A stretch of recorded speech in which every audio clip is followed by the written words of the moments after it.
আসসালামু আলাইকুম। শুরু করছি সুইট অ্যাগ্রোভেট লিমিটেড কৃষি সংবাদ। সঙ্গে আছি আমি সামির হোসেন। এখনকার এই সংবাদ আয়োজন একই সঙ্গে চ্যানেল আইয়ের ইউটিউব চ্যানেল এবং চ্যানেল আইয়ের ওটিটি প্ল্যাটফর্ম আই স্ক্রিনে লাইভ স্ট্রিম হচ্ছে। দেশের মাটিতে মিষ্টি আঙুর চাষ এখন আর কল্পনা নয়, বাস্তবতা।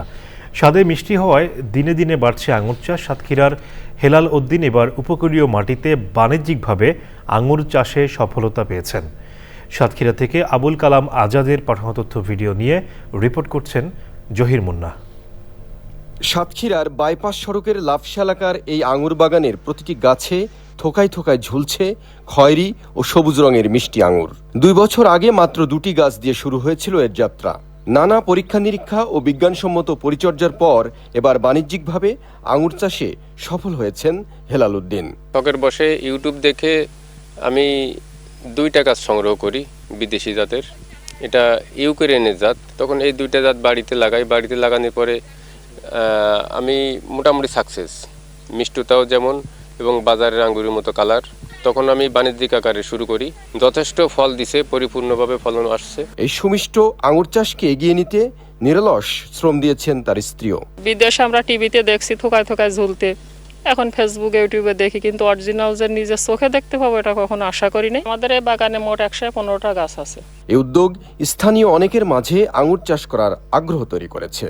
এখানে দেখা যাচ্ছে সকল ধরনের কাজই করা লাগে, যেরকম স্প্রে করা, মাটি ঘাস পরিষ্কার করা। সাতক্ষীরার ভেতরে এটাই প্রথম হয়েছে, আর কারণ নাই এটা এরকম বাগান। সাতক্ষীরা লাফসা বাইপাসে যে এত সুন্দর একটা আঙ্গুর বাগান তৈরি হয়েছে, এটা আমরা খবর পাইছি। খবর পেয়ে আমার মেয়েরে নিয়ে দেখতে আসছি। আমরা আমাদের বন্ধু বান্ধব ফ্যামিলি কে নিয়ে এখানে সবাই ঘুরতে আসছি, ছবি তুলছি। কৃষি বিভাগ বলছে এই সফলতা আগামীতে উপকূলীয় এলাকায় আঙুর চাষ সম্প্রসারণে গুরুত্বপূর্ণ ভূমিকা রাখবে। 8টি জাত আছে, ড্রিম অফ পর্তুগিজ সহ বিভিন্ন ধরনের জাত তিনি চাষ করেছেন। আঙ্গুর বেশ মিষ্টতা আছে। আশা করছি যে সাতক্ষীরায় আঙ্গুরের বিস্তার হবে। শুধু লাভই মূল বিষয় নয়, গুণগত মান বজায় রেখে বাজারজাতকরণ নিশ্চিত করা গেলে এই অঞ্চলে আঙুর চাষ আরও বিস্তৃত হবে বলে মনে করছেন স্থানীয়রা। Zahir Munna, channel I. বৈরী আবহাওয়া ও প্রাকৃতিক দুর্যোগের কারণে দিনাজপুরে এবার লিচুর ফলন বিপর্যয় দেখা দিয়েছে। আগের তুলনায় প্রায় 60 থেকে 70% লিচু কম ধরেছে, যা আছে তা পরিপক্ক হওয়ার আগেই গাছে ফেটে যাচ্ছে। তীব্র তাপদাহ, অসময়ে ঝড়, শিলাবৃষ্টির কারণে বাগানে লিচুর ফলন বিপর্যয় ঘটছে বলছেন সংশ্লিষ্টরা। বিস্তারিত শাহ আলম শাহীর রিপোর্টে। দিনাজপুরের বেদানা, বোম্বাই, মাদ্রাজি, চায়না 3 ও 4 সহ কাঁঠালি লিচুর খ্যাতি দেশ বিদেশে। এবার গাছে মুকুল ভালো এলো।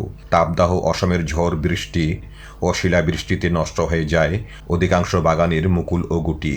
চরম ভাবাপন্ন আবহাওয়ায় পরিপক্ক হওয়ার আগেই ফেটে শুকিয়ে ঝরে যাচ্ছে লিচু।